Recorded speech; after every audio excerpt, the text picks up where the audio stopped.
राधे राधे, राम राम। तो देखिए रोटी में घी लग रहा है क्योंकि खाने वाले एकदम तत्पर ही तैयार हैं, तो बनाने वाले को भी तैयार ही होना पड़ेगा ना। तो मैं भी रोटी बना के तैयार कर चुकी हूँ।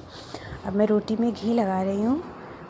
अब रोटी में घी लग जाए उसके बाद फिर खाना खाया जाएगा। पहले तो भोग लगेगा लड्डू गोपाल का, उसके बाद फिर हम लोग भी खाना खाएंगे। तो देखिए अभी तो घी लग ही रहा है भाई। तो चलिए अब लड्डू गोपाल के भोग की थाली तैयार कर लेते हैं। तो भोग की थाली तैयार हो गई है लड्डू गोपाल की। तो उसके लिए सब्ज़ी निकल चुका है भोग में। अब रोटी रख लेते हैं। इसमें थोड़ा सा मीठा रखेंगे, मीठे में रखूँगी गुड़।